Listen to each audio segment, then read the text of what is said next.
ఓం సదాశివసమారంభాం వ్యాసశంకరమధ్యమాం అస్మదాచార్యపర్యంతాం వందే గురుపరంపరాం. జ్యోతిషశాస్త్రాన్ని భావితరాల వారికి ప్రసాదించిన ఋషుల యొక్క పాదపద్మాలకి నమస్కారం చేసుకుంటూ, అలాగే నాకు ఈ జ్యోతిష విద్యను నేర్పిన గురువర్యులు జ్యోతిష బ్రహ్మ కీర్తిశేషులు శ్రీ ఈరంకి సూర్యనారాయణమూర్తి గారు, సూర్యశ్రీ దైవజ్ఞ గారి యొక్క పాదపద్మాలకి నమస్కారం చేసుకుంటూ, ఓం శ్రీ మహాగణాధిపతి నమః, శ్రీ గురుభ్యో నమః, హరి ఓం. వీక్షకులందరికీ నమస్కారం. ఏప్రిల్ నెల 28వ తారీఖు లగాయతు మే నెల 4వ తారీఖు వరకు ఉండేటువంటి గ్రహగతుల ఆధారంగా ద్వాదశ రాశుల వారికి ఈ వారం ఏ విధమైనటువంటి శుభాశుభ ఫలితాలు కలగబోతూ ఉన్నాయో ఈ కార్యక్రమం ద్వారా తెలుసుకుందాం.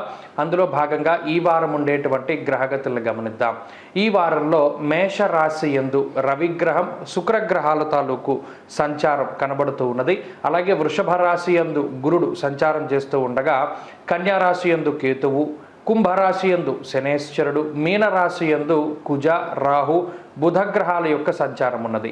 ఈ వారంలో చంద్రుడు ధనస్సు, మకరం, కుంభరాశుల యందు సంచారం చేయబోతూ ఉన్నారు. ఇటువంటి పరిస్థితుల్లో ద్వాదశ రాశుల వారికి ఏ విధమైనటువంటి ఫలితాలు కలగబోతున్నా తెలుసుకుందాం. అందులో భాగంగా వృశ్చిక రాశి వారికి ఈ వారం సానుకూలమైనటువంటి గ్రహస్థితి గోచరిస్తూ ఉన్నది.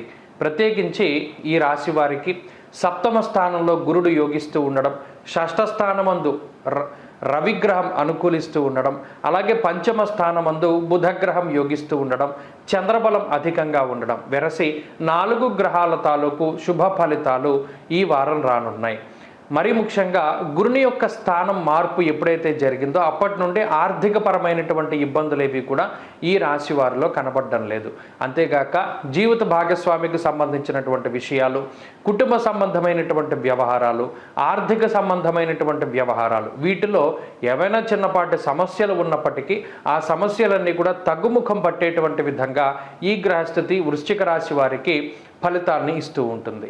అర్ధాష్టమ కుజుని యొక్క దోషం తొలగిపోయిన కారణం చేత పంచమ స్థానంలో ఉండేటువంటి బుధుడు లౌకికమైనటువంటి వ్యవహారాల్లో విజయాన్ని సాధించి పెడతారు. అనగా ఏదైనా చిన్నపాటి సమస్యలు ఉన్నా, కోర్టు కేసులు కానీ, తగాదాలు కానీ, వీటి వల్ల ఏదైనా ఇబ్బంది పడుతూ ఉన్నా వాటి నుండి త్వరితగతిన బయటపడడానికి ఈ గ్రహస్థితి అవకాశాన్ని కల్పిస్తూ ఉంటుంది. అర్ధాష్టమ శనేశ్వరుని యొక్క దోషము, అలాగే భృగు షట్కము అనగా శుక్రుడు 6వ స్థానమున స్థితిని పొంది ఉన్నటువంటి దోషం వల్ల కొంత కుటుంబపరమైనటువంటి ఖర్చు అధికంగా ఉంటుంది.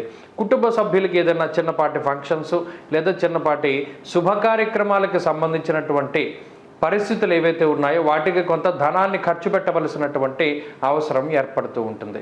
అంతేకాక కొన్ని సందర్భాలలో ఈ డబ్బు మనం ఇక్కడ పెడితే తిరిగి రాదు అని తెలిసినప్పటికీ కూడా ధనాన్ని ఖర్చు పెట్టవలసినటువంటి పరిస్థితులు ఏర్పడతాయి.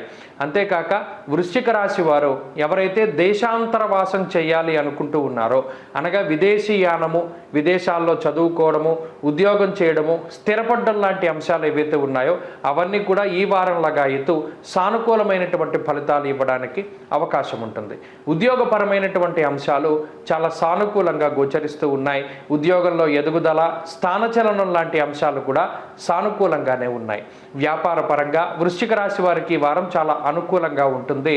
వ్యాపార లాభానికి ఆస్కారం ఉంటుంది. విద్యార్థులకి గ్రహగతులు చాలా అనుకూలంగా ఉన్నాయి. పోటీ పరీక్షలలో మంచి విజయాన్ని సాధించడానికి అవకాశం ఉంటుంది. స్త్రీలకు ప్రత్యేకించి ఈ గ్రహస్థితి మానసికమైనటువంటి ప్రశాంతతని ఇస్తుంది. అంతేకాక ఉద్యోగ వ్యాపారాలలో సానుకూలమైనటువంటి ఫలితాలను కూడా ఈ గ్రహస్థితి ఇస్తూ ఉంటుంది. వృశ్చిక రాశి వారు ఈ వారం మరింత అనుకూలమైనటువంటి ఫలితాలని సాధించడానికై ఆంజనేయ స్వామి వారి యొక్క ఆరాధన చేస్తూ ఉండడం చెప్పదగినటువంటి సూచన. అర్ధాష్టమ శనిదోష నివారణార్థం హనుమాన్ చాలీసాన్ని పారాయణ చేస్తూ ఉండండి. అలాగే ఈ వారంలో కలిసొచ్చేటువంటి రోజు బుధవారంగా చెప్పవచ్చును. అదృష్ట సంఖ్య 4, అదృష్ట వర్ణము లేక్త ఆకుపచ్చ రంగు. తదుపరి ధనురాశి.